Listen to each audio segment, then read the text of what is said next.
Hello students, आज हम लोग पढ़ेंगे लॉज ऑफ मोशन के प्रैक्टिस क्वेश्चंस का पार्ट 3। इसके पहले हम लोग ने जो इसका पार्ट सेकंड पार्ट फर्स्ट था उस पे क्वेश्चंस की प्रैक्टिस करी है और इस पे हम लोग ने थ्योरी भी कवर करी है। तो अब हमने थ्योरी तो बहुत पूरी कवर कर ली थी, उसके बाद उससे रिलेटेड कुछ प्रॉब्लम्स को सॉल्व किया। अब आज हम लोग और भी प्रॉब्लम्स को सॉल्व करेंगे। तो यहाँ पर हम लोग ने कुछ इमेजेस वगैरह यूज करी हैं, तो हो सकता है किसी को उससे प्रॉब्लम हो। उसके लिए हम एक डिस्क्लेमर देना चाहते हैं। The images used in our slide deck are of educational purposes only. We respect the intellectual property rights of the original creators and owners of these images. If you are the owner of any of the images used in this deck and have any concerns or issues, please contact us at sathi@iitk.ac.in and we shall remove the images. तो start करते हैं आज हम लोग अपने problems को। ये रहा पहला आज का पहला क्वेश्चन। देखिए, इस पे जो मैं क्वेश्चन आपको कराऊंगा कुछ इस तरीके से कराऊंगा कि पहले तो मैं क्वेश्चन पढ़कर आपको बताऊंगा कि इस पे क्या क्या की पॉइंट्स हैं, क्या क्या आपको ध्यान रखना है इस क्वेश्चन को सॉल्व करते वक्त। फिर आपको मैं समय दूंगा 10 सेकंड का कि आप उसको सॉल्व करें। उसके बाद फिर मैं इसका जो सॉल्यूशन है उसको डिस्कस करूंगा। तो ये रहा जो क्वेश्चन है हमारा, इसको स्टार्ट करते हैं। The figure below shows a uniform rod of length 30 centimeter having a mass of 3 kgs. The string as shown in the figure are pulled by constant forces of 20 Newton and 32 Newton. Find the force exerted by the 20 centimeter part of the rod on the 10 centimeter part. All the surfaces are smooth and string are light. यानी कि यहाँ पर हम लोग ने क्या किया कि ये जो पूरा हमारा सेटअप है एक यूनिफॉर्म रॉड है जिसकी की टोटल लेंथ 30 सेंटीमीटर है और जो टोटल मास है वो 3 kgs है। तो यहाँ पर क्या किया गया, इस तरीके से दो स्ट्रिंग बांध दी गई है, एक इस तरफ और एक इस तरफ, और इस पे कांस्टेंट फोर्स अप्लाई किया जा रहा है। इस पे कांस्टेंट फोर्स लगाया जा रहा है इस तरफ और इस पे कांस्टेंट फोर्स लगाया जा रहा है इस तरफ। तो हमें बताना है force exerted by the 20 centimetre part of the rod on the 10 centimetre part, यानी कि इस पॉइंट पर कितना यहाँ पर फोर्स लगेगा। ये जो पूरी की पूरी हमारी सरफेसेज हैं कहीं पर भी वो स्मूथ है, यानी कि कोई फ्रिक्शन नहीं है। और दूसरा, अगर हम लोग स्ट्रिंग की बात करें तो उनका अपना कोई मास नहीं है, हम उसको लाइट स्ट्रिंग मान रहे हैं, यानी कि नेग्लिजिबल मास की मान रहे हैं। यानी कि सिर्फ काम कर रही है फोर्स को यहाँ पर अप्लाई करने के लिए। इसके जो ऑप्शंस हैं वो है हमारे 36 न्यूटन, 12 न्यूटन, 64 न्यूटन और 24 न्यूटन। मैं आपको इसको सॉल्व करने के लिए 10 सेकंड का समय दे रहा हूं, उसके बाद फिर हम इसको सॉल्व करेंगे।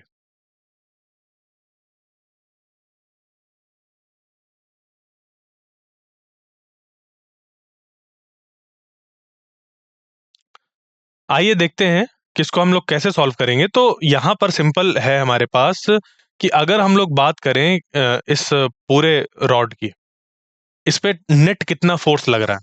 तो अगर इस टोटल लेंथ पर हम देखें, या फिर कह लीजिए कि जो पूरी रॉड है उस पे हम लोग देखें कि एक नेट फोर्स कितना अप्लाई हो रहा है, तो 32 न्यूटन इस तरफ है और 20 न्यूटन इस तरफ है, यानी कि 32 माइनस 20 हो जाएगा 12 न्यूटन का एक नेट फोर्स हमारा एक्ट हो रहा है इस डायरेक्शन पर, जिसकी वजह से इस पे हम निकाल सकते हैं कि इस पे कितना एक्सेलरेशन होगा।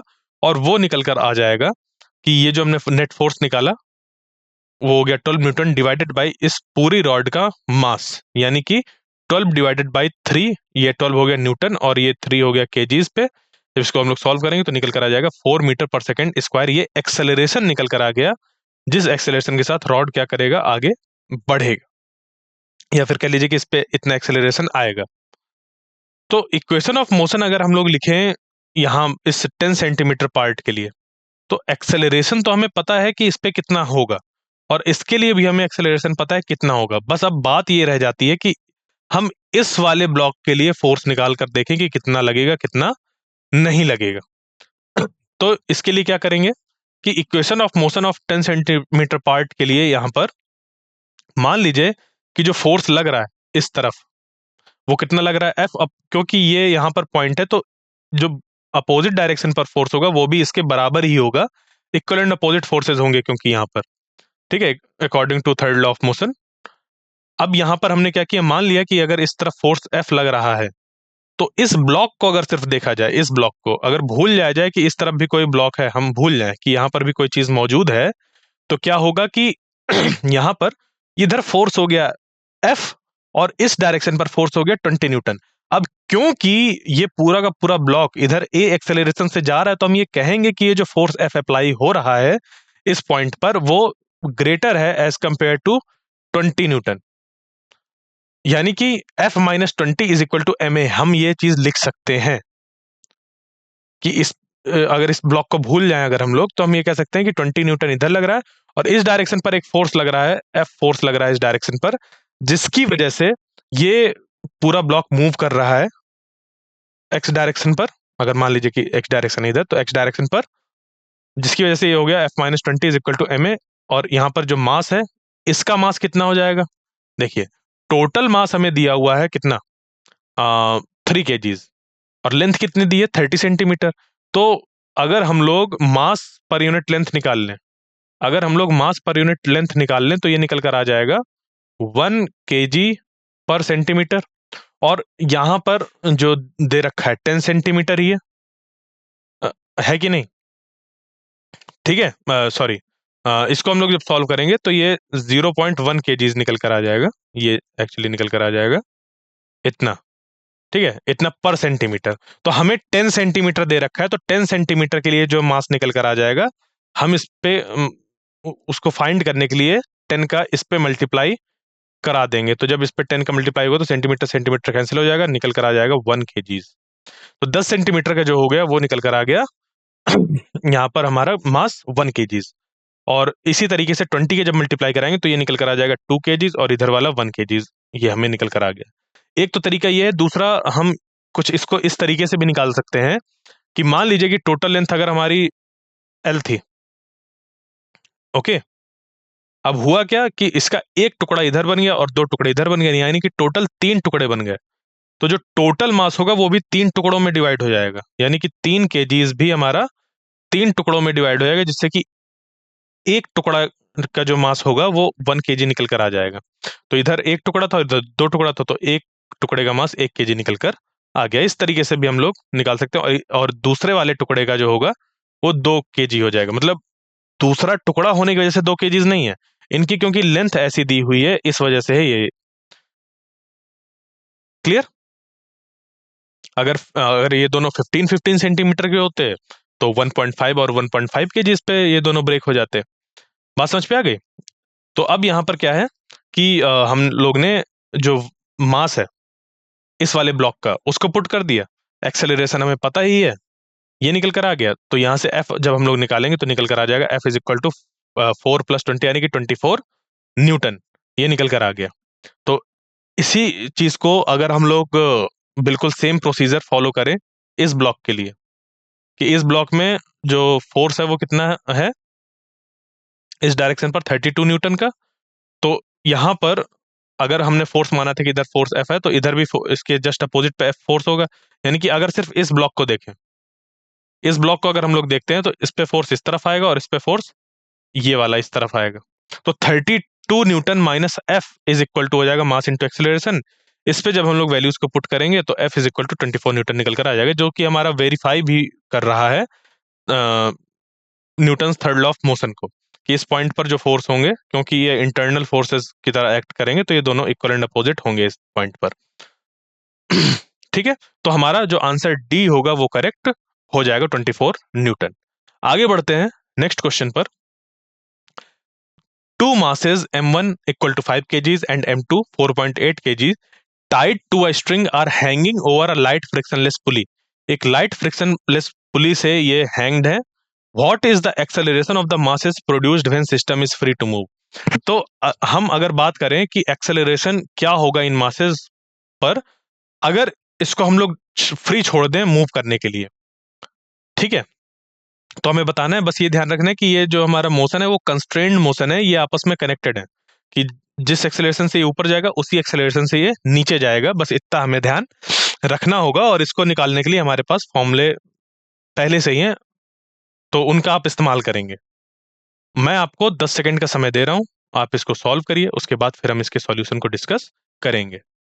इसके जो ऑप्शन है देख लीजिए, यहाँ पर ये ए वाला है 0.2 मीटर पर सेकंड स्क्वायर, बी है 9.8 मीटर पर सेकंड स्क्वायर, सी है 5 मीटर पर सेकंड स्क्वायर, और डी है 4.8 मीटर पर सेकंड स्क्वायर। तो ये रहा आपका समय, सॉल्व करिए इसको।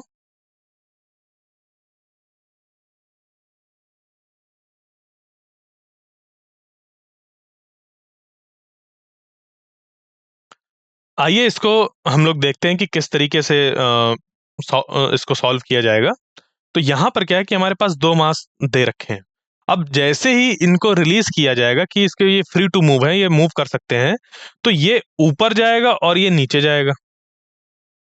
ठीक है, अब अगर हम लोग देखें कि इस M2 पर एक mg नीचे एक्ट हो रहा होगा और इस M1 पर नीचे एक M1g एक्ट हो रहा होगा, साथ ही में इस डायरेक्शन पर एक टेंशन आएगा और इस डायरेक्शन पर एक टेंशन आएगा।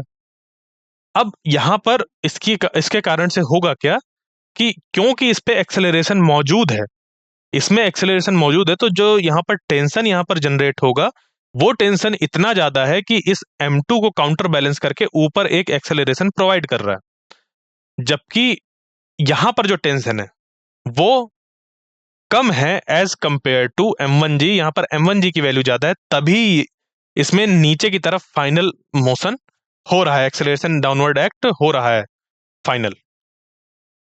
ठीक है, तो इसी तरीके से हम लोग ने इन इक्वेशंस को बना दिया कि अब जो इक्वेशन बनेंगी यहाँ पर इन ब्लॉक्स की मोशन की, वो हो जाएगी। देखिए यहाँ पर क्योंकि ये नीचे तरफ मूव कर रहा है, तो इसको एज अ ट्रिक बोलिए चाहे इसको एज अ कॉन्सेप्ट बोलिए, इस तरीके के प्रॉब्लम्स पे जब भी हमारे पास, जैसे मान लीजिए ये मासेस हैंग्ड हैं और हमें पता चल रहा है कि ये जो मास होगा वो नीचे आएगा, ये नीचे आएगा, इसका मतलब कि ये जो कंपोनेंट होगा वो ज्यादा होगा एज कंपेयर टू जो यहाँ पर टेंशन एक्ट होगा स्ट्रिंग के द्वारा। हाँ, बस बात ये होगी कि क्योंकि ये सेम ही स्ट्रिंग ही है, ठीक है, इधर से लेकर इधर तक हमारी स्ट्रिंग सेम ही है, तो जितना टेंशन इधर होगा उतना ही टेंशन इधर भी होगा, बस इतना ध्यान रखिएगा। तो अब इसको देखिए, अगर M1 को, तो नीचे M1g एक्ट हो रहा है और ऊपर टेंशन T एक्ट हो रहा है, जिसके कारण से ये हो जाएगा नीचे M1g और इस पे लगने वाला ऊपर हो जाएगा कैपिटल T। तो M1g minus T is equal to हो जाएगा M1a, ये निकल जाएगा। अब दूसरे वाले के लिए लिखे, तो दूसरे वाले पर जो मोशन हो रहा है वो इस डायरेक्शन पर हो रहा है, यानी कि ये बड़ा होगा एज कंपेयर टू दिस, तभी तो ये ऊपर की तरफ जा रहा है। तो T minus M2g, T minus M2g, क्योंकि ये इस डायरेक्शन पर, इसके अपोजिट पर M2g हो गया, तो T minus M2g is equal to M2a। Okay, clear, ये हमारा बन गया।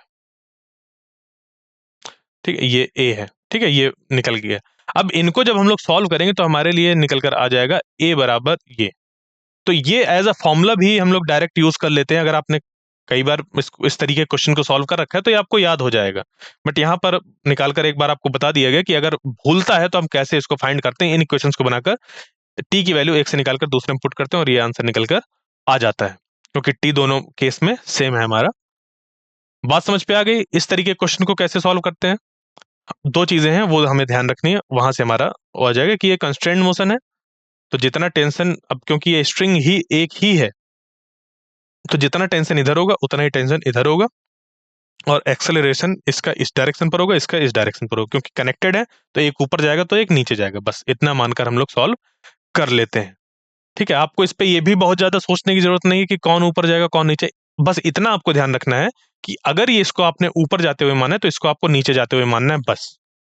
अगर आपने ऐसा किया, आप किसी को भी ऐसा भी मान सकते हैं इसको कि अगर ये नीचे आप इसको जाते हुए मान रहे हैं और इसको ऊपर जाते हुए मान रहे हैं, मतलब मैं कह रहा हूं कि ऐसा अगर हम मान भी लेते हैं तब भी जब आप इसको सॉल्व करेंगे आंसर, तो आपका करेक्ट आंसर निकल कर आ जाएगा, जो जिस तरफ मूव कर रहा होगा। अगर आपने डायरेक्शन गलत मान ली होगी, अगर आपने मूवमेंट की डायरेक्शन इधर मानी होगी, तो मतलब इस ब्लॉक के लिए अगर इधर मान ली होगी, तो जो फाइनल आपका आंसर निकल कर आएगा, एक्सेलरेशन या जो भी निकल कर आएगा, वो निगेटिव पर निकल कर आ जाएगा, बस इतना फर्क पड़ेगा, बाकी और कोई नहीं पड़ेगा। बस हाँ, ध्यान ये देना है कि इन दोनों के रिस्पेक्ट में ये दोनों अपोजिट हो जाएगी, अगर ये इधर मूव कर रहा है तो ये नीचे तरफ मूव करेगा बस, और अगर ये नीचे की तरफ आपने माना, इसको ऊपर मूव करा दीजिए। बाकी क्वेश्चंस वैसे ही लिखिए जैसे बताया, डायरेक्शन मानकर, और वहां से इसको सॉल्व करेंगे, आपका ए पता चल जाएगा, और ए की जो एक्सप्रेशन होगा वो वही निकल कर आएगा जो यहाँ पर अभी निकल कर आया है।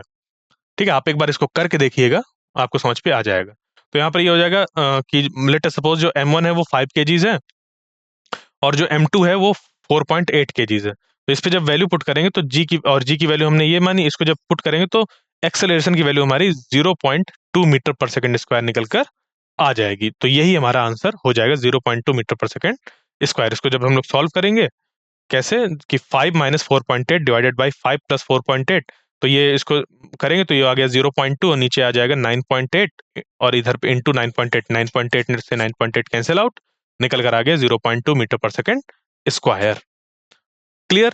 यानी कि जो हमारा आंसर ए है वो करेक्ट हो जाएगा। आगे बढ़ते हैं नेक्स्ट क्वेश्चन पर। A light string passing over a smooth light pulley connects two blocks of masses m1 and m2. If the acceleration of the system is g by 8, then the ratio of masses is। बस ये जो question है हमारा बिल्कुल वैसा ही question है जैसा कि अभी हम लोग ने सॉल्व किया है। इस पे भी ये कंस्ट्रेंड मोशन ही है, यहाँ पर ये कनेक्टेड है, एक ऊपर जा रहा है तो एक नीचे जा रहा है, और हमें बताना है कि अगर एक्सेलरेशन की जो वैल्यू है वो g/8 है तो मासेस का रेशियो कितना होगा, बस हमें इतना बताना है। ठीक है, क्लियर? तो इस पे अगर हम ऑप्शंस की बात करें कि आपके पास ऑप्शन क्या क्या है, वो है ए 8:1, बी 9:7, सी 4:3, डी 5:3। मैं आपको 10 सेकंड का समय दे रहा हूं, आप इसको सॉल्व करिए, उसके बाद फिर हम इसको डिस्कस करेंगे।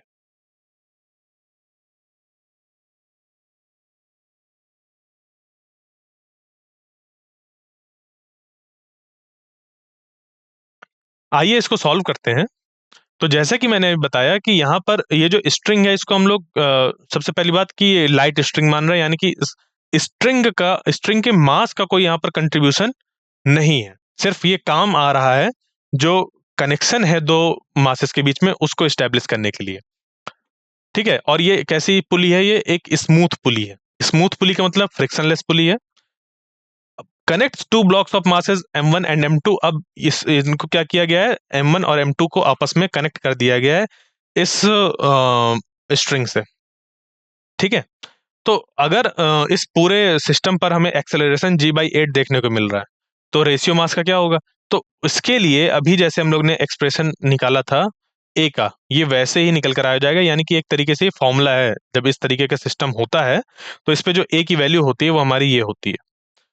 ठीक है, तो a is equal to g/8, इसको इसके बराबर कर देंगे। तो हमने क्या किया, m1 minus m2 by m1 plus m2 into g को g/8 के बराबर कर दिया, तो g से g कैंसिल आउट हो जाएगा, ये वाला इससे कैंसिल आउट हो जाएगा। बचेगा m1 minus m2 divided by m1 plus m2 बराबर 1/8। यहां से अब क्रॉस मल्टीप्लाई करेंगे तो ये आ जाएगा 8m1 माइनस 8m2, और ये 1 का मल्टीप्लाई होगा तो हो जाएगा m1 प्लस m2। अब जो m1 है इस तरफ आ जाएगा माइनस में और ये आ जाएगा इधर प्लस में। तो जब इधर माइनस में आएगा तो ये हो जाएगा 8m1 माइनस m1, जो कि बचेगा हमारा 7m1, और 8m2 इधर जब प्लस में आएगा तो इधर बन जाएगा 9m2। बस हम लोग यहाँ पर इसको m1/m2 निकालना था, तो m1 इधर रखेंगे, m2 नीचे आ जाएगा, और ये जो 7 है वो नीचे आ जाएगा इस तरफ, बन जाएगा 9/7, और ये हो जाएगा m1/m2 इज इक्वल टू 9/7, यानी कि 9:7, जिससे कि हमारा जो आंसर बी है वो करेक्ट हो जाएगा। आगे बढ़ते हैं अब नेक्स्ट क्वेश्चन पर। Two blocks of mass m1 बराबर 20 kgs एंड m2 बराबर 12 kgs are connected by a metal rod of mass 8 kgs। The system is pulled vertically up by applying a force of 480 newton as shown in the figure. The tension at the midpoint of the rod is। तो हमारे पास देखिए क्या है कि इस तरीके का दो ब्लॉक का सिस्टम है जिसपे कि m1 मास जो है वो 20 kgs का है और जो m2 मास है वो 12 kgs का है। इन दोनों को एक मेटल रॉड से कनेक्ट किया गया है, ये आपको मेटल रॉड दिख रही है, इस मेटल रॉड से कनेक्ट किया गया है। ठीक है, और इस मेटल रॉड का मास कितना है, 8 kgs है। इसका खुद का मास दे रखा है कि 8 kgs की है। तो the system is pulled vertically up by applying a force of 480 Newton. अब क्या किया गया कि इस पूरे सिस्टम को 480 न्यूटन के साथ ऊपर खींचा गया as shown in the figure. तो the tension at the midpoint of the rod is, जो टेंशन होगा इस रॉड के मिड पॉइंट पर वो कितना होगा ये हमें बताना है। क्लियर?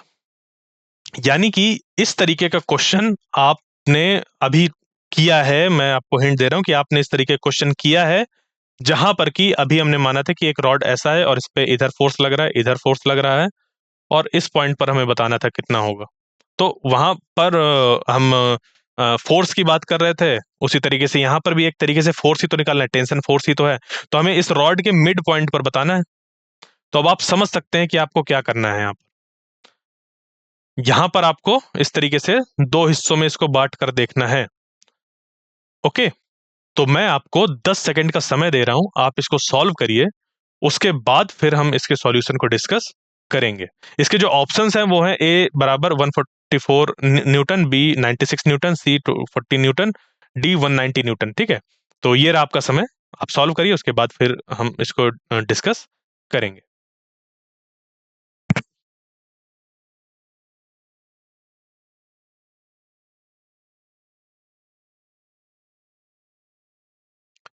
आइए इसके सॉल्यूशन को देखते हैं।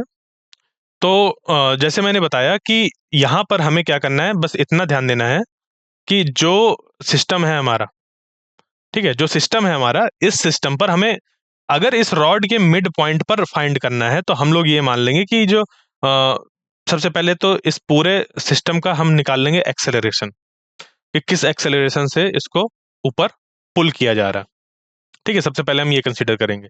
तो लेट अस सपोज जो ये मास m1 है, इसके इस पॉइंट पर ऊपर 480 न्यूटन लग रहा है और नीचे जो टेंशन है वो हमारा T1 एक्ट हो रहा है, और M2 पर जो है वो T2 टेंशन एक्ट हो रहा है, और नीचे तरफ हमारा M2G, ये फोर्स मतलब मान सकते हैं इसको M2G, ये एक्ट हो रहा है। ठीक है, M2 सिर्फ नहीं, M2G एक्ट होगा। फोर्सेस रिप्रेजेंट करते हैं, मास को एरो से रिप्रेजेंट नहीं करते हैं, ये M2G हो जाएगा। तो ब्लॉक जो M1 है, यानी कि M1 मास वाला जो ब्लॉक है, अगर हम उस पे देखें तो 48 न्यूटन ऊपर, नीचे T1 टेंशन, और इस पे नीचे जो है वो आ जाएगा ये हमारा, क्योंकि देखो इस पॉइंट पर अगर हम लोग देख रहे हैं इस पॉइंट पर, तो ये आ जाएगा यहाँ पर कि ये है 12 केजीज का और ये 8 केजीज का, हाँ है ना।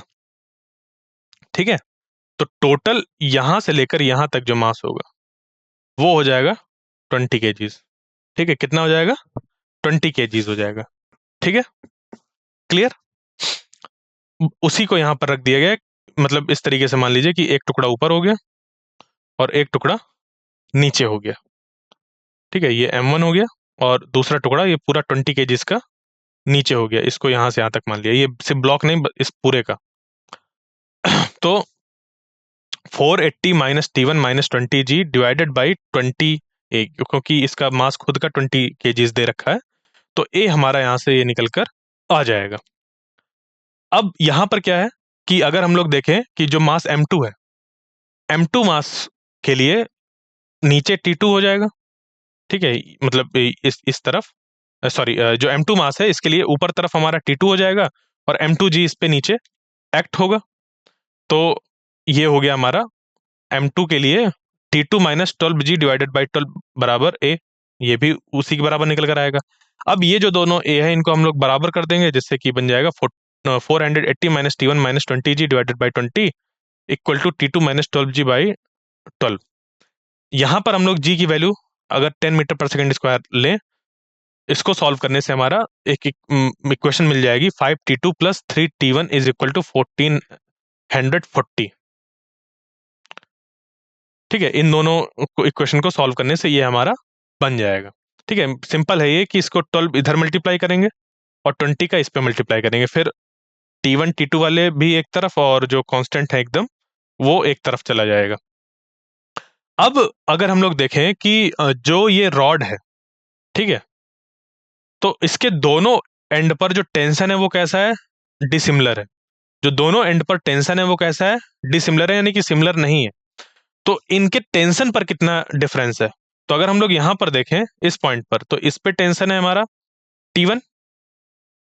ओके, इस जगह पर है टेंशन T1, और इस जगह पर है T2। तो T2 माइनस T1 अगर हम लोग निकालेंगे तो वो इस रॉड के जो वेट है उसके बराबर निकल कर आ जाएगा। ठीक है, जिससे कि ये हो जाएगा T1 minus T2 is equal to 80। Clear, क्योंकि 8 केजीज का था रॉड, 10 से मल्टीप्लाई कर दिया, तो ये बन गया रॉड का वेट, तो T1 माइनस T2 हो गया। तो अब ये दो इक्वेशन है, इन दो इक्वेशन की हेल्प से हम लोग T1 और T2 की वैल्यू को फाइंड कर लेंगे। अब ये हमारे पास क्या बची? Linear equation in two variables. इसको सॉल्व कर लेंगे, इस पे 5 का अगर आप मल्टीप्लाई करें तो आप इसको आसानी से सॉल्व कर सकते हैं माइनस करके, यानी कि 5T2 plus 3T1 is equal to 1440। 1440 और ये बन जाएगा 5। यहाँ पर इसको 3 कर देते हैं, 1 मिनट। तो ये T1 है ना, तो इस पे या फिर 5 कर देते हैं, कोई नहीं। तो ये बन जाएगा 5T1 minus 5T2 is equal to ये 400। ओके, अब ये जो 5T2 है और ये -5T2, या फिर कह लीजिए कि ये दोनों इक्वेशन जब हम लोग ऐड करेंगे तो ये और ये कैंसिल आउट हो जाएंगे, ठीक है। और ये बन जाएगा 8T1 और ये यहाँ पर बचेगा हमारा 1040, 1040। तो बस इसको हम लोग सॉल्व करेंगे तो T1 की वैल्यू निकल कर आ जाएगी 230 न्यूटन। और अब इस वैल्यू को जब हम लोग पुट करेंगे यहाँ पर तो ये निकल कर आ जाएगा T2 बराबर 150 न्यूटन। तो मिड पॉइंट पर हमें बताना था, तो हम क्या करेंगे, tension at mid point is equal to T1 minus 4G, यानी कि 190 न्यूटन निकल कर आ जाएगा। कैसे कि हमने आधी रॉड ली ना, आधी रॉड ली, तो आधी रॉड पर जब हमने कंसीडर करी है तो इस पॉइंट पर जो टेंशन होगा वो हमारा कितना है, T1। और मिड पॉइंट पर जो टेंशन है वो जो होगा, जितना भी होगा हमारा, उसका जब हम लोग एक तरीके से कह लीजिए कि डिफरेंस लेंगे, मान लीजिए कि यहाँ पर जो टेंशन है वो T है, तो T1 minus T is equal to होगा इतनी रॉड का यहाँ पर वेट कितना है, जो कि होगा आधा, क्योंकि रॉड है तो जो मास है इस पूरी रॉड का वो है 8 kgs। तो आधी रॉड का जो मास होगा वो हो जाएगा 4 kgs। तो 4 kg into acceleration due to gravity. अब क्योंकि हमें यहाँ पर जो इसकी वैल्यू है वो पता है, तो इससे अब जब हम लोग टी को कैलकुलेट करेंगे तो वन, मतलब इस टी को कैलकुलेट करना है ना हमें, इसको T1 तो हमें पता है, T1 कितना है, T1 है हमारे पास 230 न्यूटन। और यहाँ पर जो 4G है इधर आ जाएगा और ये आ जाएगा इस तरफ। तो 230 माइनस 4 इंटू जो G है ये हो गया इज इक्वल टू टी, यानी कि 230 minus 40 is equal to T, यानी कि हो गया 190 बराबर 190 न्यूटन बराबर टी। ठीक है, ये निकल कर आ जाएगा। क्लियर यहाँ तक? आगे बढ़ते हैं अब नेक्स्ट प्रॉब्लम पर, और आज की हमारी आखिरी problem. A block A is able to slide on the frictionless incline of angle theta and length L, kept inside an elevator going up with uniform velocity v। एक लिफ्ट है जो कि अप जा रही है with velocity v। Time taken by the block to slide down the length of the incline if the released from rest is. इस पे आपके पास ऑप्शन है, ए √2/g+a sin थीटा, सी है √2l/g sin थीटा और डी है √2l/sin थीटा। क्लियर? तो बस आपको ये ध्यान रखना है कि यहाँ पर बात हो रही है लिफ्ट की, तो लिफ्ट के मूवमेंट को भी यहाँ पर कंसीडर किया जाएगा, वो भी अपना इफेक्ट शो करेगा। इस हिसाब से इस क्वेश्चन को सॉल्व करिए। मैं आपको 10 सेकंड का समय दे रहा हूँ, उसके बाद फिर हम इसके सॉल्यूशन को डिस्कस करेंगे।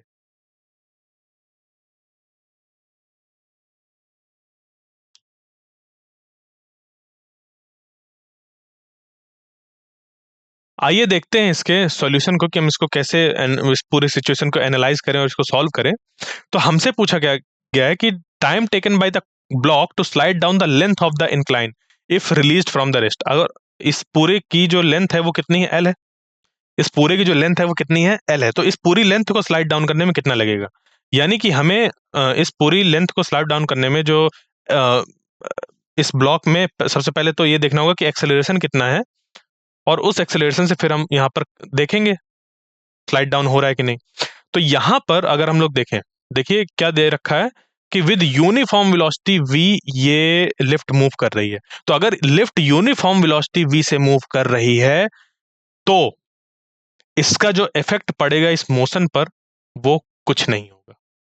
क्यों नहीं होगा? क्योंकि ये ट्रीट करेगा as a inertial frame of reference, और इनर्शियल फ्रेम ऑफ रेफरेंस जो होते हैं उनके अंदर जब हम कोई एक्सपेरिमेंट करते हैं तो जो रिजल्ट्स होते हैं हमारे उनमें कोई फर्क नहीं पड़ता है।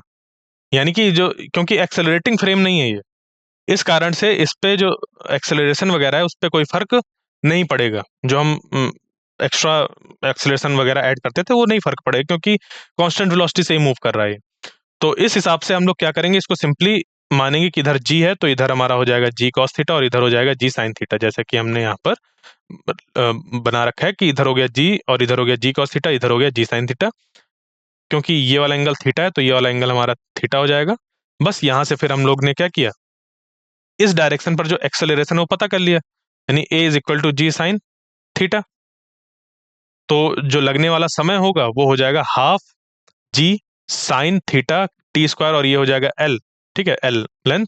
तो बस इसको टी के लिए सॉल्व करेंगे, ये टू आ जाएगा उधर मल्टीप्लाई पे, जी आ जाएगा नीचे डिवाइड पर, साइन थीटा आ जाएगा डिवाइड पर, और टी निकल कर आ जाएगा under root 2l/g sin theta.